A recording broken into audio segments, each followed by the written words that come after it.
Welcome to She Who Wrenches, a Mercyverse reread-along podcast. I'm Brittany.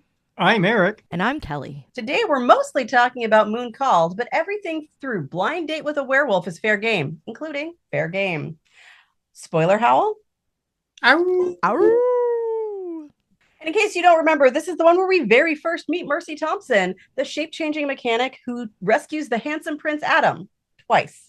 I feel like at some point we're going to have to retitle these the way someone did like the names of each of the Harry Potter books if they were from Hermione's point of view. So every one of them is like, that time Hermione saved somebody from a thing. That time Hermione came up with the plan that saved the day. The time Hermione and this is Adam and his special lady friend saved him not once but twice. We just, as we're recording this, which is way before we're going to release it, just know that going in, we just had Mercy Thompson's birthday yesterday. We did. Yes. Yeah, which is November 20th. So it's, we're not going to release this soon. I don't remember where we got that actual piece of information. I asked ChatGPT to put together a calendar of important Mercy Thompson dates for your suggestion. So it found it. Okay. I'm assuming it's right. Yeah, I feel like we knew it was a date and we got it somewhere, and I just don't have that in my... It's in a shared iCloud calendar. I just don't have the actual, in this book, she says it's the 20th of November or anything. No, I don't know the source. Yeah. It might be the release date. I used to tell people that Ariel's birthday was the release date of the movie. So we're going to talk about... This is the first book, and there was nothing that went to this beforehand. Which I'm pointing out because Alpha and Omega, we were introduced to those characters in a novella before we got the actual first Alpha and Omega book. Right. We had kind of a side story that was here's the setup of this thing that's happening. And so that was part of what I wanted to point out. We didn't have any intro before any of that. And so a lot of first books, this is a book that spends a little bit of time world building and character building so that you get to meet everybody and get introduced to everyone before a lot of stuff starts happening. As a matter of fact, I have a rather impatient friend that I was trying to introduce to Mercy Thompson, and I strongly considered having him listen to the second book first so we could dive into the action and then get the backstory after he was invested, because I thought that would be better for him. But I didn't do that, and instead he quit listening after the middle of the first main action scene. I've been back through them before, but listening with an ear toward things I want to talk about, things we're going to discuss here, was very different, because one of the things I noticed is a thing that I think you all noticed, which was we get a fair amount of religion in this one. Yeah, and you don't as much in the later books. And I actually kind of like that, because it means you established it. It's a thing.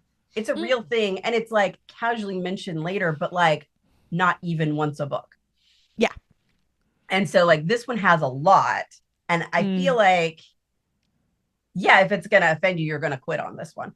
But at the same time, it's not it continues on. It's not preachy going forward. Yeah, there's not a whole lot of that. There's a conversation here and there, and we hear about her necklace. Because we took a little break between the previous episode we recorded and the episode we're recording now. And so I've been kind of skimming a little bit through the rest of the books. And that's a thing that I've noticed too, is that it gets mentioned occasionally, or there's a conversation about God, or about, Mercy's in the midst of something and then says I have to get ready to go to church. And it's just a thing she does by herself and that kind of stuff. And we don't hear a whole lot about the rest of it over time, really, as much. Just so sometimes Adam mentions Adam's disdain God. Yeah. Yeah. Which is usually the conversation I'm referring to is Mercy mentions something and then we get a reaction of some sort from Adam in one way or another. Yeah. But I also like that it doesn't actually get in the way of their relationship at all. The fact that they have these very differing views. Yeah. And she even mentions differing political views at one point. Like, apparently, we'd been canceling out each other's vote for president every year I've ever voted. Mm, So, yeah. Anyway. Yeah. But this is the book where we meet basically everybody or Yeah. nearly everybody, like from the Yeah, it's get-go. a full cast. Yeah. Yeah. I did remember hearing an interview, and I hope I'm remembering it correctly, where Patty said that this book came out of basically a dare from her editor to do an urban fantasy with a love triangle between involving werewolves and vampires. Okay. Interesting. And Because so I think this that's is why not, it happens more at the beginning and then like not later. yeah, because this is not Once bitten, twice shy. Eric. You're one bad pun from being out of the pack, dude. Okay, so I thought I was already out of the pack a long time ago. well, spoiler alert, I will probably say that to you again in a future episode. The thing about this one, like Brittany, you mentioned being a dare from her editor. This was not Patricia Briggs's first book, like, which is another thing that I think like a little bit of context is nice to have here. Like, she's already an author, already like gets the mechanics of the storytelling and the world building, because she does other series books as well. Like, she's got several universes that she operates in. So yeah, that was part of, I think, the appeal to me of this one, was that this was not somebody figuring all those things out for the first time. Because sometimes you can read a book and you can tell, like, you've never built a universe before because you're spending a lot of time on it, or like that's the thing you like to do, like Lord of the Rings, for example. Tolkien loves his world building. So like, if you're not into the cartography, the lore of all the trees, or the historical maps of Middle Earth, or all of the songs that the dwarves sing, you're gonna have a bad time. And so like some people are super into that, some people not so much. So like, I really liked also the setup of this not only not being fictional, but being unbelievably real to me as a person who grew up there, which is part of how you sold me on these books, was, this is your native land, is where these are set, right? So that was kind of a selling point, but that was part of what appealed to me about this one. And also, like, we don't spend a bunch of time sitting around explaining stuff. Immediately, dude rolls up to Mercy's front step at work and is like, "Hi, I could use a job. Do you have one? Yeah. Do you have one laying around I could maybe use for a while?" Right? Throw me a bone here. Yeah. Eric. Sorry, out of the pack, I know. This, Eric, is where you get reeled in, right? Is, this is a legit, right in the opening scene. It's like, that's what she's talking about. Yeah, it's like, she's installing a transmission. Now, I've never installed a transmission into a Jetta, but I have installed plenty of transmissions into other things, and they are a pain to install with or without a transmission jack. I've done them both ways, and they are very heavy, and it is hard to start a bolt while holding one in place. Yep. And also, she lives in a trailer. Yeah. And I lived in a trailer most of my life that I took the transmission out of. Yeah. That's how you had room to live in it, right? Was because actually, I still have the trailer. I should probably store my spare transmission in there. There you go. Hey, give the rats something to play with. Yep. They're were rats.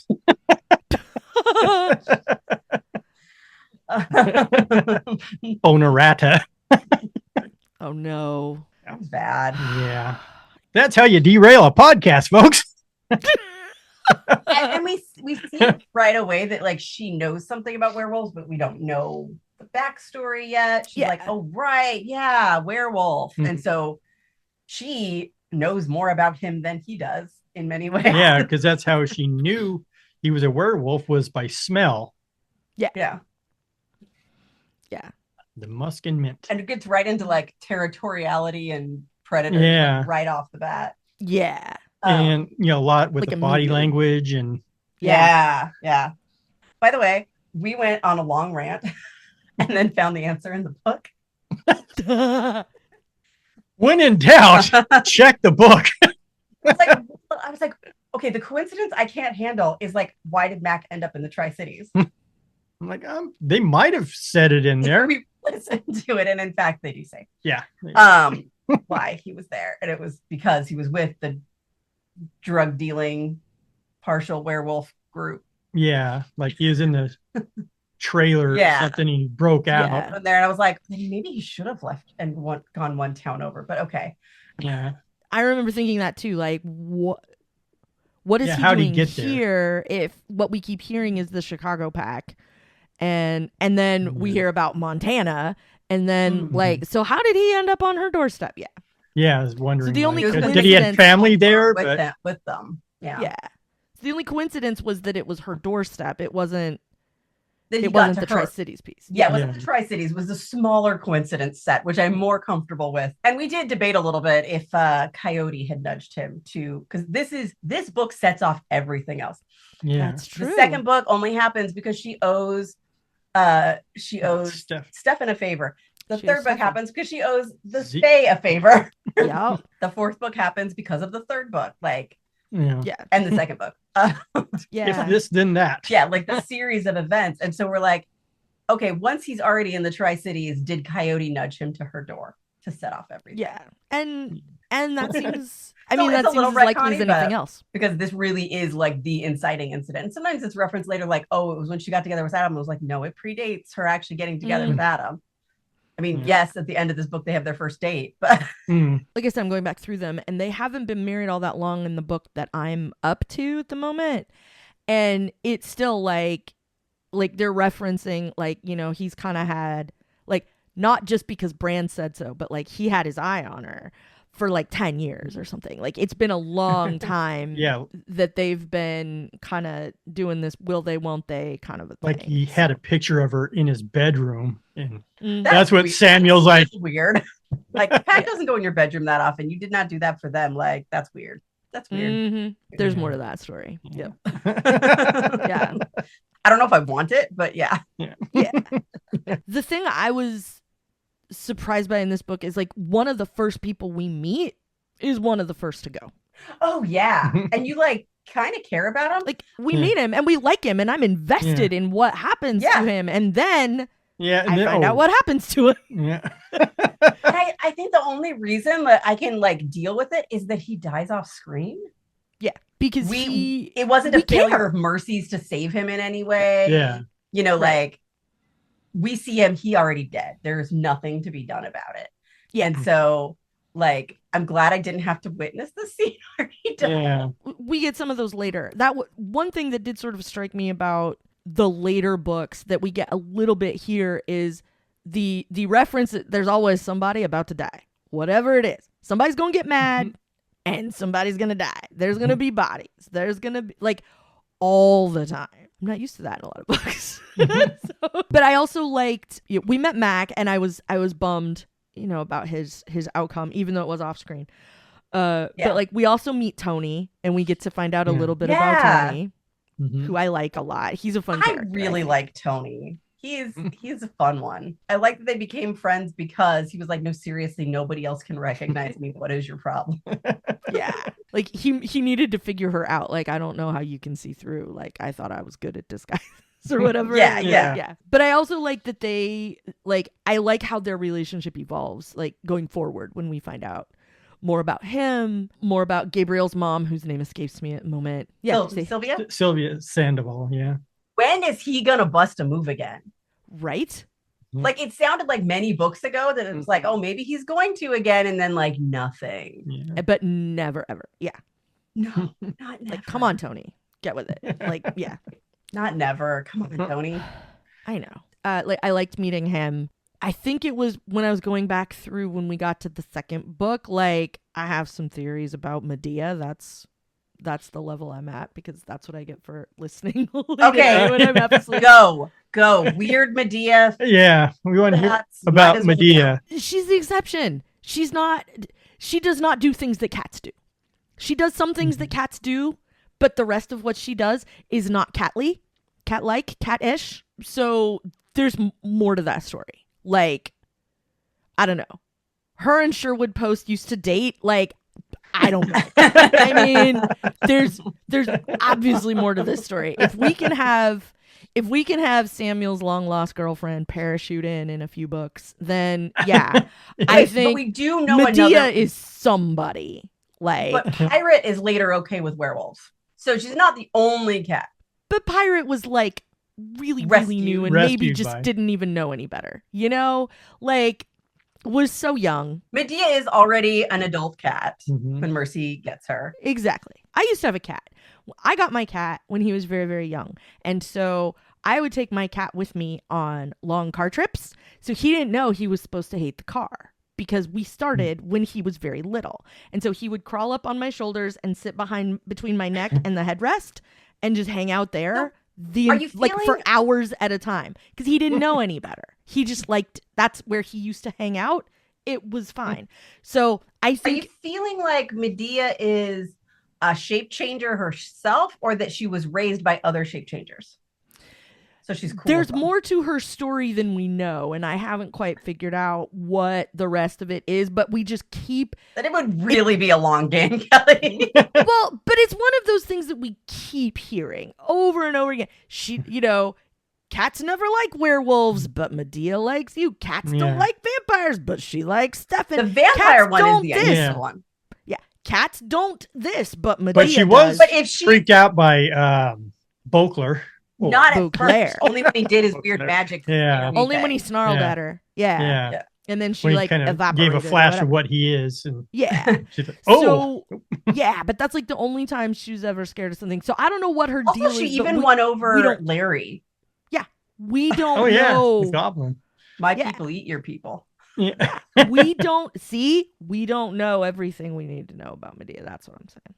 I'm saying if she's like a native shape changer, she would be scared of vampires because that's what smart people are, scared of vampires. Exactly. Yeah. Maybe not Stefan, but yeah. I feel like it's real hard to be afraid of somebody who goes around town in a Vanagon that's painted like the Mystery Machine. That's all I'm saying. With a big Scooby-Doo plushie in it. Riding a shotgun. He hasn't been driving it lately, but yeah. Well, it needs its brakes done. So we also find out about Stefan in this one that somehow Mercy met him on her first day in the Tri-Cities. Oh, really? Yeah. I didn't catch that. There's a point where, she says, maybe it's in the second book, but she says specifically, somebody asks her how she knows Stefan or something. And she says, I met him on the day I moved, or like my first day in Tri-Cities, or the day I moved to the Tri-Cities. I wonder if that's because he was sent to check out who it was, because you have to declare yourself to the vampires, new people. Could the goblins smell she was a something? Yeah, like there's I don't know what it was or how that ended up not being a bad interaction, I guess, between them. But I don't know. Maybe because he rolled up in a VW and she was like, oh, I can tell it needs some work. Yeah, but also he didn't tell Marsilia what she was. He knew what she was. And everyone knew she was a something, but they didn't ask what kind. But nobody could figure out what. He was just like, I don't worry about it. Yeah.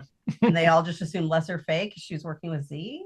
I don't know. Yeah. I think there's some of that. I think that gets mentioned later, like that people presume that's later they're like, are you involved with all these werewolves? Are you a werewolf? Are you a fae? And she doesn't have to lie. She's not. She just doesn't. Supernatural by association. Yeah. Are you human? Are you? Yeah. Yeah. We also we hear about another off-screen death in this one because part of the reason that Mac is so motivated to flee the scene is because his girlfriend died. Yeah. Like they both got attacked by the werewolf and Mac's the one who survived. Mm-hmm. Yeah. And so he called back to his family and told him, hey, it wasn't me.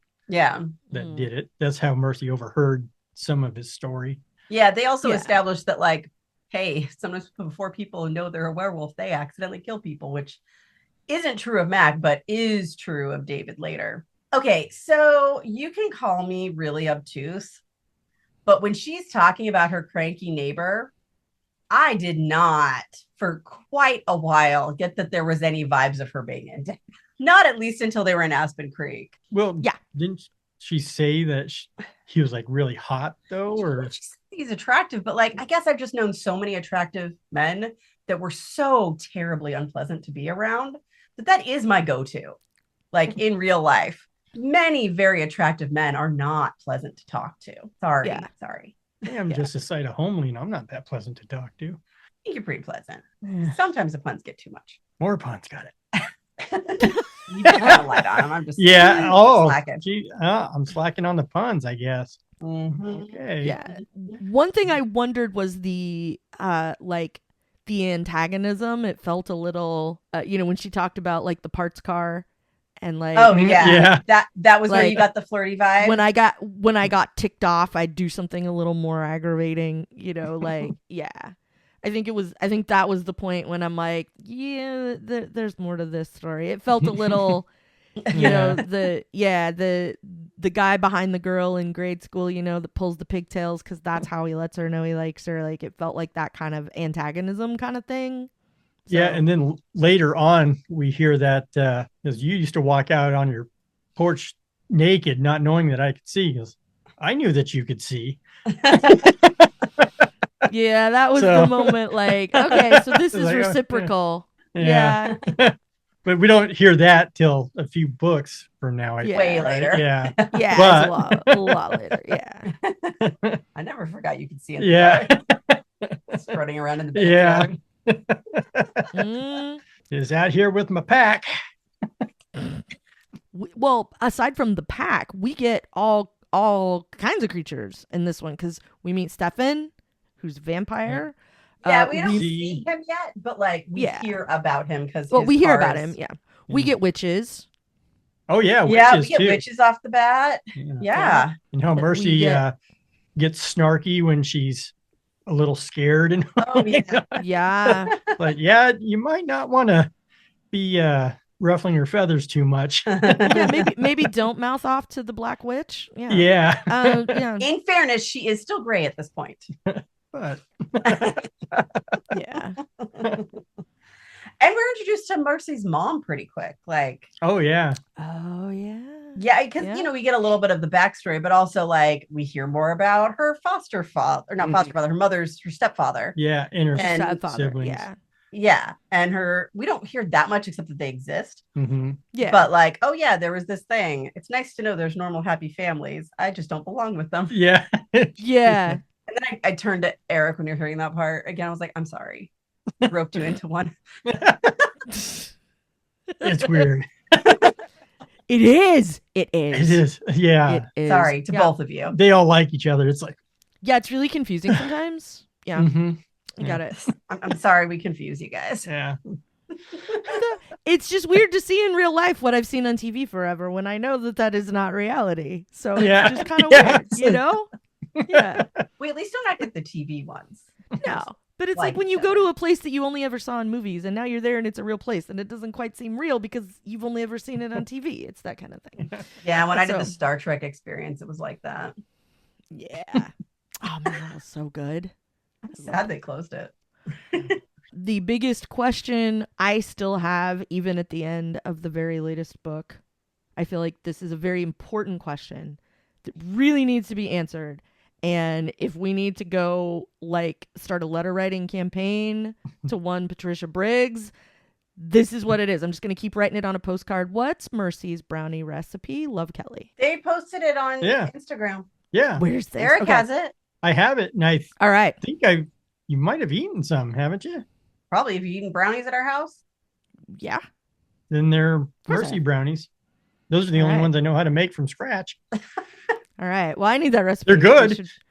We'll have to have some on the podcast and Yeah. report back, and then Done and done. If you came down next week for Thanksgiving, then we could record in person eating Mercy brownies. I'm just saying.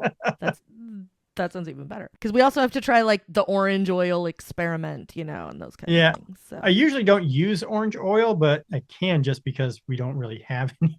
Yeah. Did we get orange extract? I think we did, but I didn't really taste a whole bunch. I probably have to add more than maybe. I did find it interesting, like reading this thing about people approaching Thanksgiving while we're approaching Thanksgiving. Like I did enjoy that part. I got a kick out of that too. Yeah.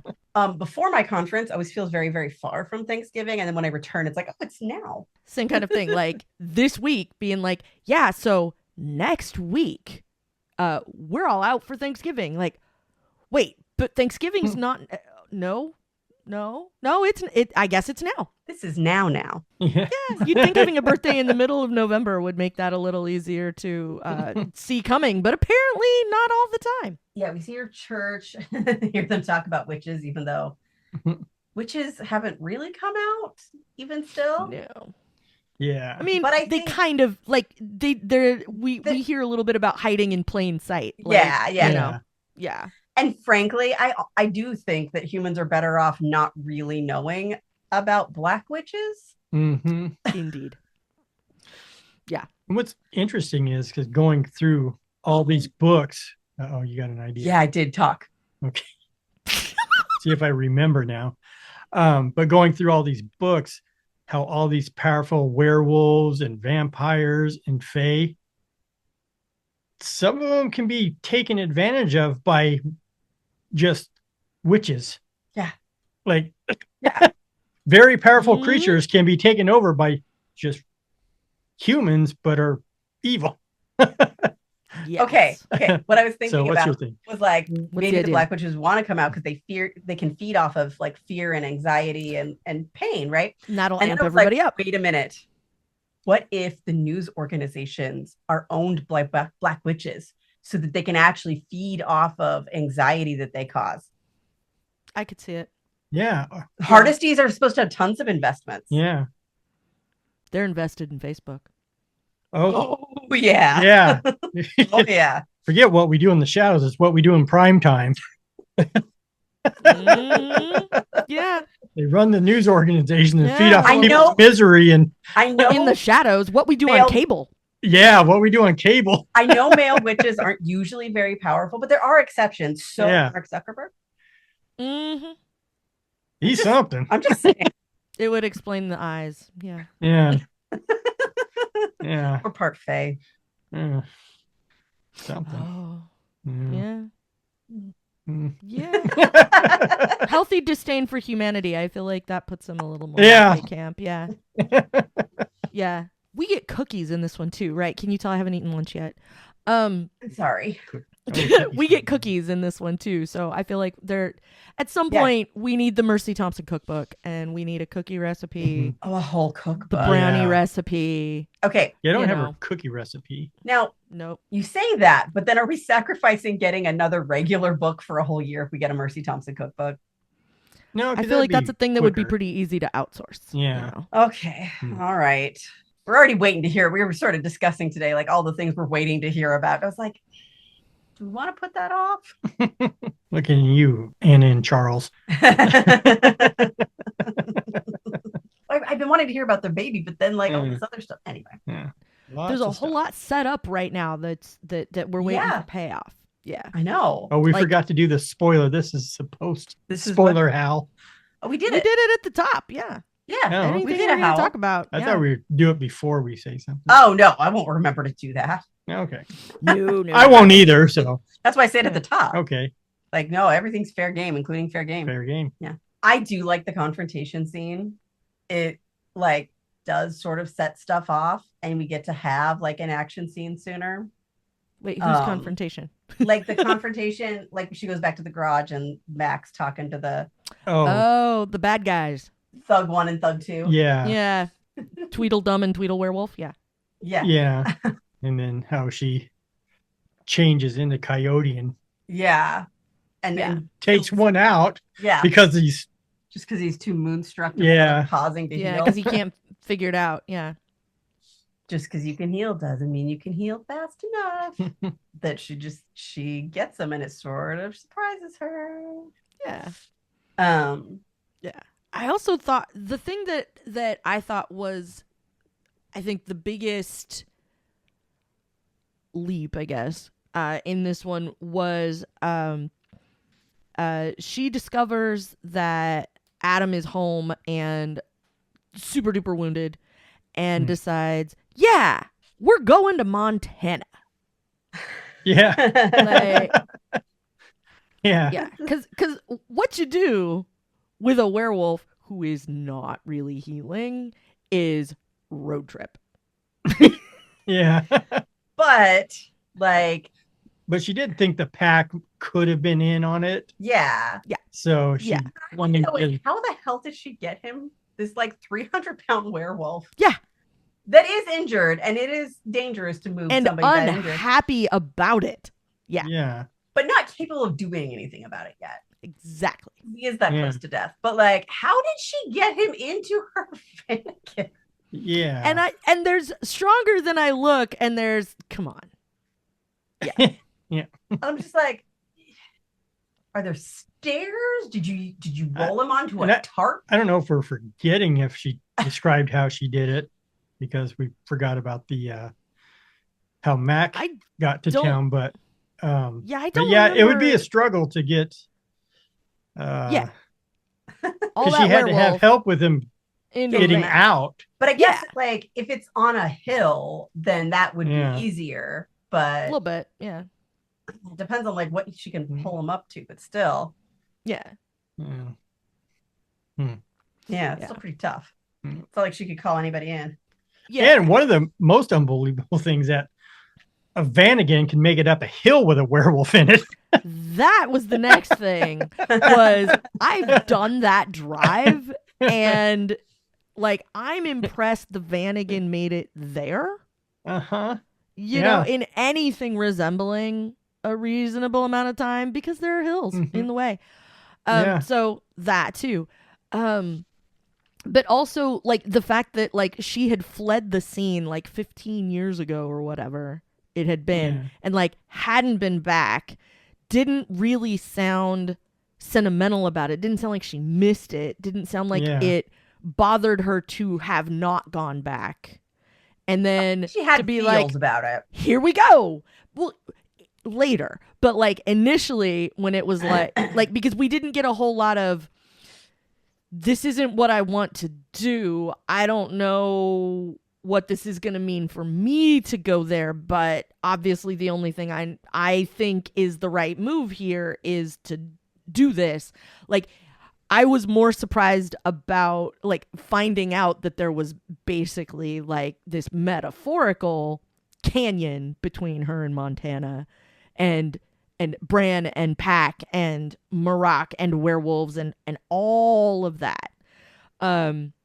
Like, finding all of that out later just made it still seem like a weird decision initially, that was obviously the thing she needed to do, because we didn't get a lot of context around it in the first place when she was like, We didn't get early context, but this isn't what do- I want, but it's what I think needs to happen. Yeah. I do feel like it's supported by her entire character for many books afterwards, which is somebody's in trouble, whatever I need to do, I will fix it.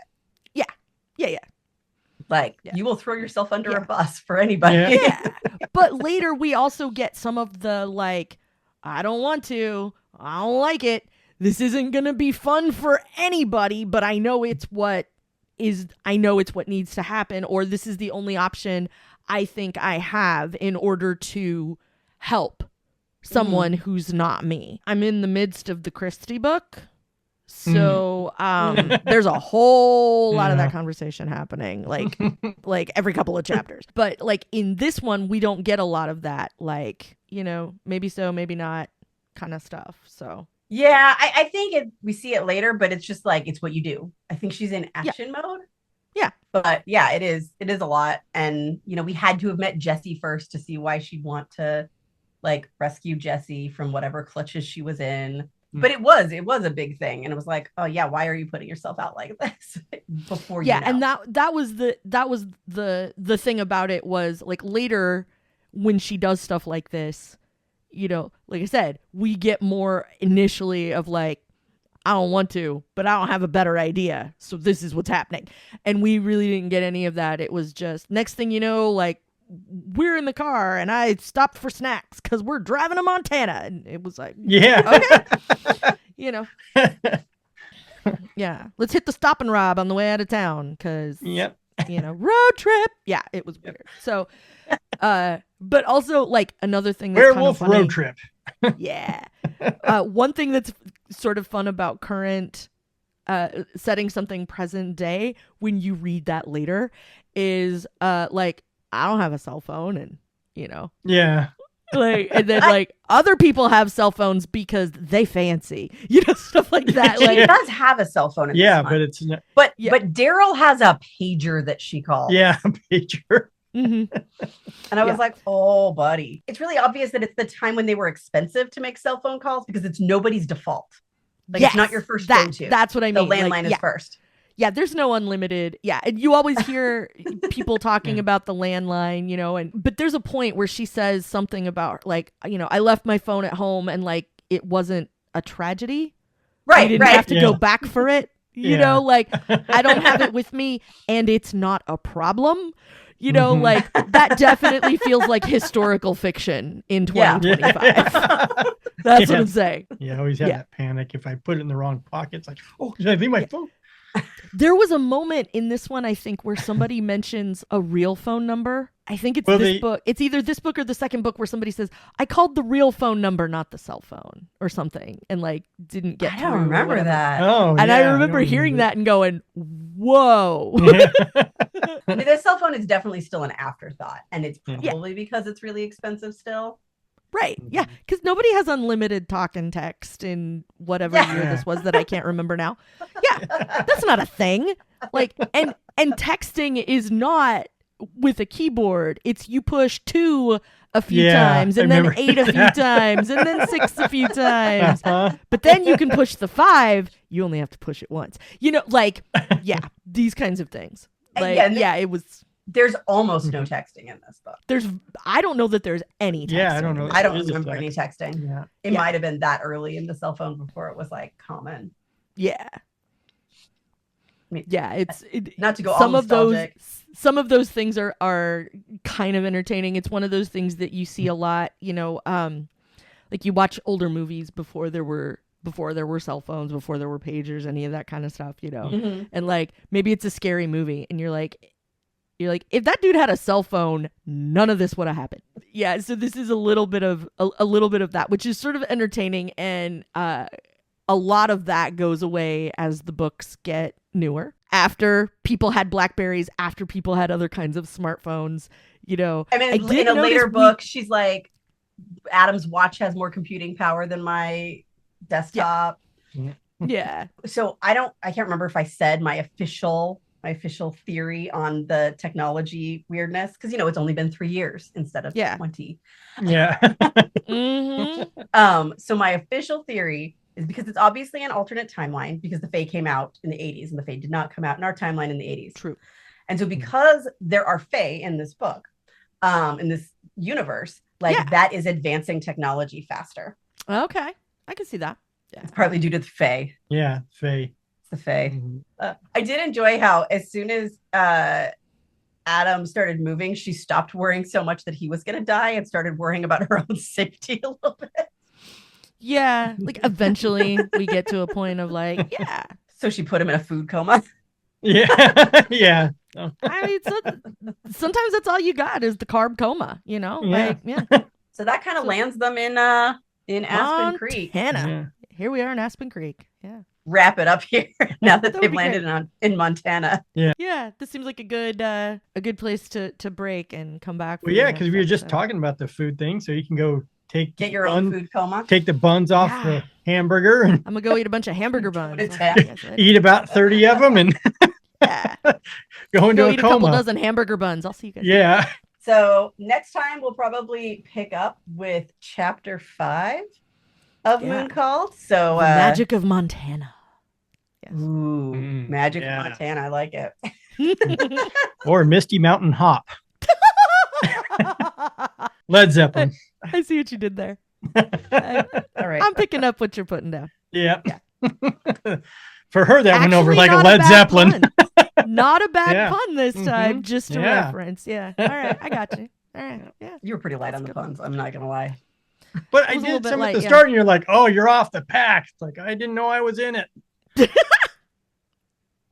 I'm just it. saying. Okay, All right. Yeah. I'll pun it up then. Do it. You want some I'm fun? daring you. Oh, you're By daring. all I'm daring means. you. Okay, well, By the puns all are going to means. be punned.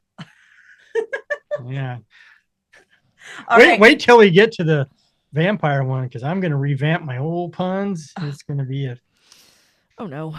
So Yeah, it's We going to did bring suck. this on ourselves. I'm just gonna. Yeah, Oh, yeah, Eric. yeah. we'll pick up with chapter 5 next time. Ellie, help us wrap up. Whether we like it or not. Yeah. This is She Who Wrenches. We have made it to Montana. Our next episode will be brought to you by the Montana Tourist Board. And we will talk to all of you then.